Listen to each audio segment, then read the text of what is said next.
Hello po mga kababayan, si Dante Maravillas. Pag-usapan natin mga kababayan yung impeachment uli ni Sara Duterte. Kasi sabi dito sa balita ng Inquirer, VP's husband questions Marcos order releasing tax records. Ayan o. Kaya sabi ng Palasyo Malacanang kay Mans Carpio, huwag kanyang matakot kung wala ka man tinatago. Correct. Di ba? Anong kakatakot ninyo? Buksan ninyo yan lahat kung walang itinatago. Pero kung may tinatago, talagang magpapanik. Di ba? At kitang-kita ang pagpanik mga kababayan ngayon ng kampo ng Duterte. So ang agresibo mga kababayan na legal maneuver ni Atty. Mans Carpio laban sa mga mambabatas at mga opisyal ng mga ahensya ay hindi po patunay ng kawalan ng sala, kundi isang hayagang sinyalis mga kababayan ng takot.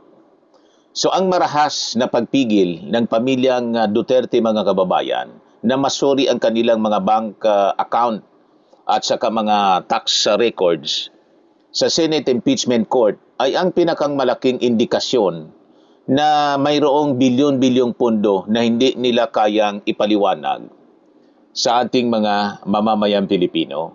Now, bigyan ko kayo ng background mga kababayan dito sa isyung ito mga kababayan. Pinagtibay na ng impeachment court sa pamamagitan po ng presiding officer na si Chis Escudero at Senate President Sherwin Gatchalian ang hiling na silipin ang mga peso bank records, tax filings at AMLAC data ng mag-asawang Duterte, Duterte Carpio mula 2006 hanggang 2025. Para ito mga kababayan sa Article 2, Unexplained Wealth.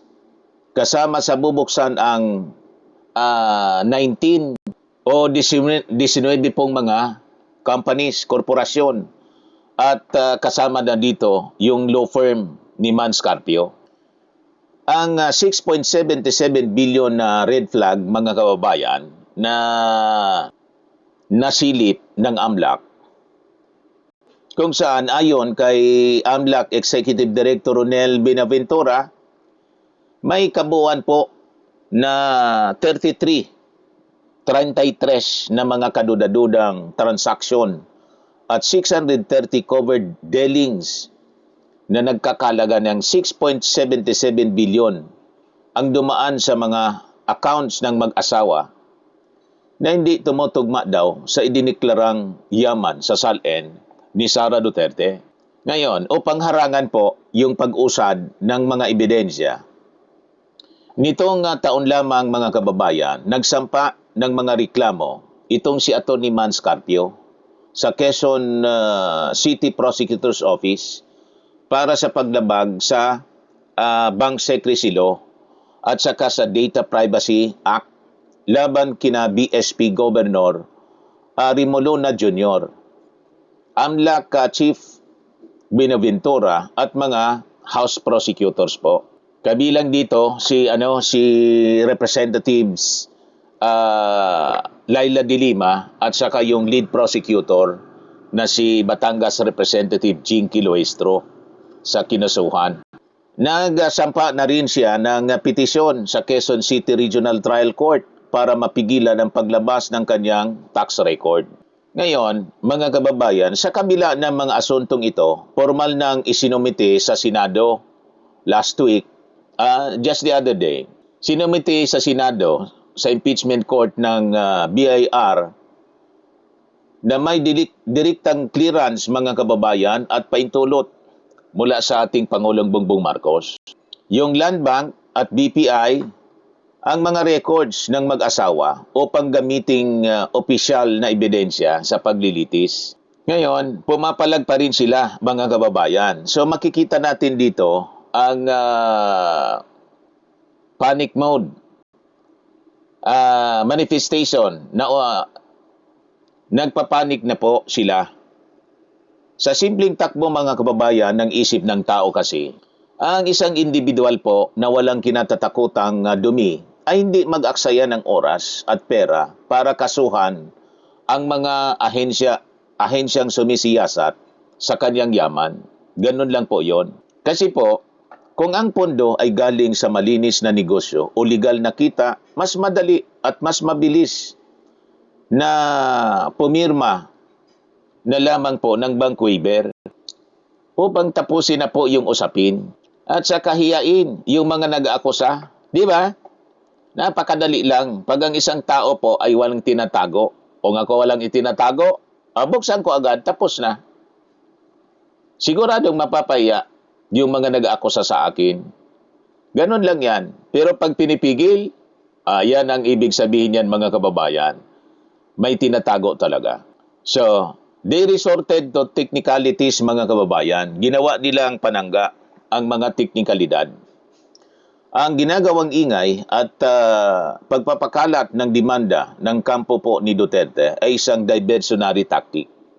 Kapag kasi hindi mo kayang ipaliwanag kung saan nanggaling ang bilyong piso sa iyong bulsa, ang uling baraha ay ang questionin ang proseso ng pagkakadiscovery nito. So ang pagtatago, mga kababayan, sa likod ng mga batas sa proteksyon ng datos ay malinaw na pag-amin ng nilalaman ng mga dokumentong ito ay mapanira para sa kanyang pamilya. Ngayon, ano yung basihan, mga kababayan, sa ilalim ng batas? Ang impeachment ay isang bukod tangi, sui generis.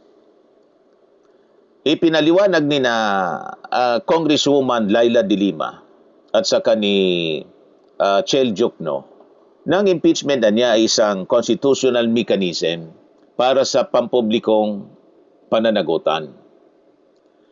Dahil ito ay isang sui generis, ang mga absolute confidentiality rules ng Bank Secrecy Law o itong Republic Act 1405 ay may malinaw na exception kapag ang pondo mismo ang paksa ng paglilitis po. Partikular na sa mga kaso po ng korupsyon at yung hindi maipaliwanag na yaman ng mga matataas na pinuno ng ating gobyerno. So ano ang katotohanan dito sa conjugal assets? Hindi pwedeng gamitin po ni Atty. Mans Carpio ang katayuan niya bilang private citizen upang takasan ang investigasyon, sabi po ng ating mga House prosecutors. Sa ilalim po ng Family Code, ang mga ari-arian at bank accounts ng mag-asawa ay pinag-isa. Kaya ang tawag dyan, conjugal partnership of gains. Dahil dito, ang milyon-milyon na pumasok sa kanyang mga account ay may direktang epekto po at legal na kinalaman sa deklaradong yaman ng kanyang asawang Vice Presidente, si Sara Duterte. Ngayon,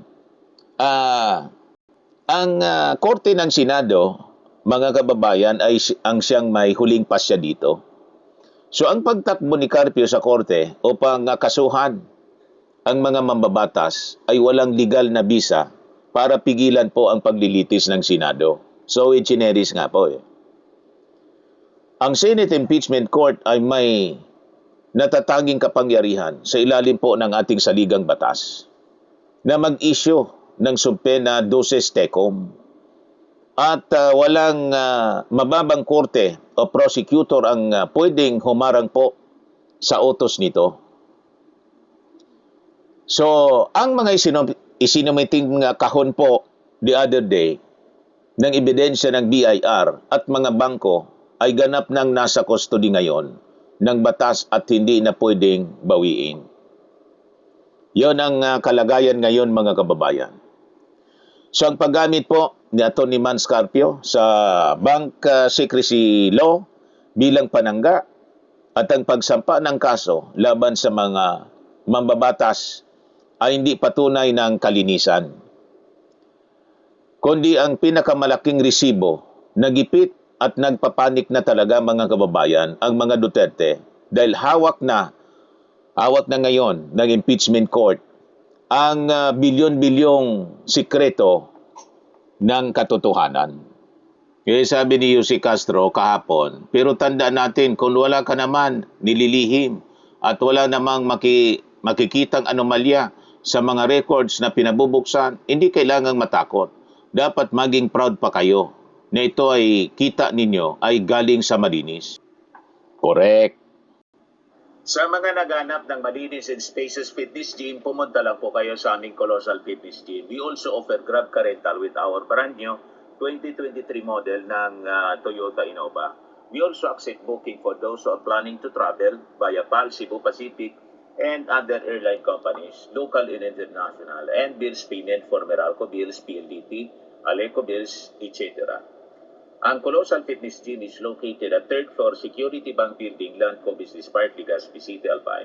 For inquiries, look for Chilon Maravillas. Contact number 0966-802-0949. Yan yung aming Innova. Lagi na pong matao sa amin.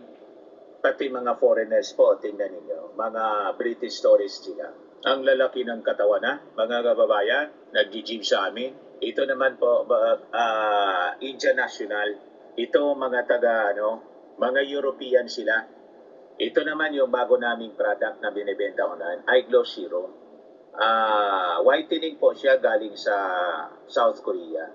Tingnan ninyo yung epekto sa aking anak na architect entrepreneur, Riz Maravillas. Ito naman po, Firmax Firming and Lifting Cream, pinapahid sa mga pulses and other affected area. Mainam po sa mga pains at paninigas ng mga kaso-kasuan.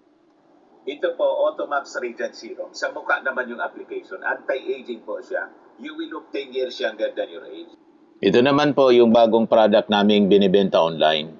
I Am Amazing Pure Organic Barley Powdered Drink Mix from Australia. Mayroon din pong I Am Amazing Choco Barley.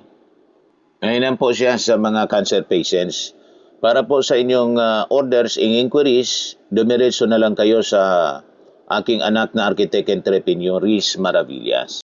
Sa mga mahilig naman po sa mga imported bags and wallets, dumiretso na lang kayo kay Ma'am Eileen Rosales. Eileen Rosales, naka-base siya po sa Amerika. Yan yung kanyang live streaming, live selling po every Sunday, bukas ng gabi, 7 o'clock in the evening, Philippine time.